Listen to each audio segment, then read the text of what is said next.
15 litres and take it to 2/3 full and apply it. Just put some oxygen on you, John, just to help with your breathing. It's premium stuff, so good quality. Keep hold of his airway because if I don't do so, we start to snore. I'm observing his respiratory rate, making sure it's equal. Okay, and I'm also assessing to get any added noises and to see what his respiratory rate is. Looking at saturation flow put on his finger, if we have one, so we can see what his oxygen levels are, see how it responds to this oxygen treatment. So I'm observing his respiratory rate and his depth, and I'm seeing that for 30 seconds, and then I'm going to double it. I can do that because I'm a trained professional. Carol Vorderman. Okay, his respiration rate is 18. I can see his colour is slightly improving, his saturation starts to come through now. He's unconscious, so I'm going to insert an airway. In order to do that, I'm going to measure up an airway. I'm going to size it up from his angle of his jaw to his incisors. When his stomach gets the size of his angle of his jaw here, you can see clearly on the colour-coded area, the orange here, which makes it the right size. I'm therefore going to take it and insert it the wrong way around and then pop it straight in, turn it over, when he gets to the back of his palate. If he gags, take it out. If there's no gagging, then he's tolerating the tube, he's unconscious. I'm going to let the head fall back to a normal position now, and just check to see if there's no obstruction, there's no signs of snoring, and make sure the back's still moving up and down. So I'm happy with his airway at the moment. If we're doing suction, I'll suction down the side of here, either side to clear any secretions. He's tolerating the airway, his airway is open. I'm going to move on and assess his breathing. Always make sure the bag stays at least half to 2/3 full. Okay, and then we're going to look at his respiration rate again, see how that's settling down. His respiration rate was 18, which is okay before. Should be 12 to 20 at rest. And also his saturation started to improve.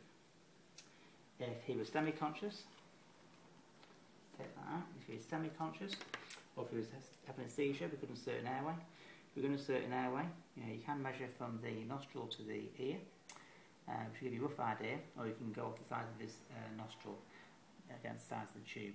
It's usually size 6 for a woman, 7 for a man. You need to put some lubrication on this first before you insert it, and then you slide it down the right nostril, making sure that the flange here will go against the nostril. As you insert this, okay, it goes up and it goes straight down. For the natural curvature as it goes in, get a little bit of resistance there, and just give it a bit of a push.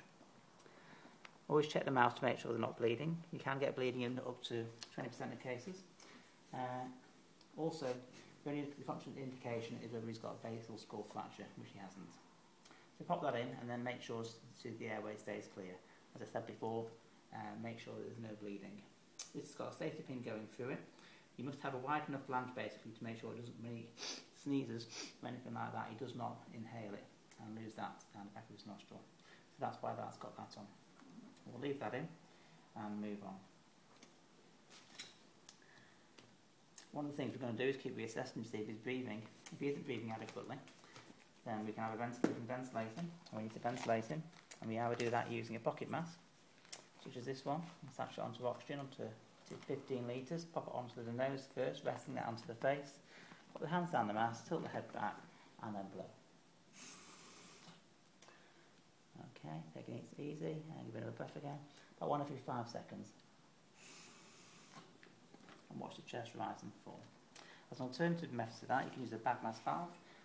It's 2 litre bag. Okay, and then what we're going to do is put this on.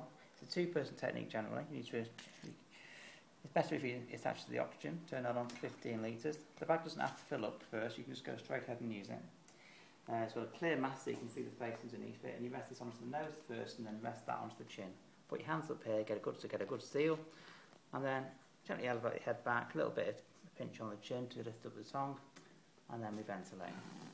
Watch the chest to make sure it's rising and falling, and we do this at a rate of 1 every 5 to 6 seconds.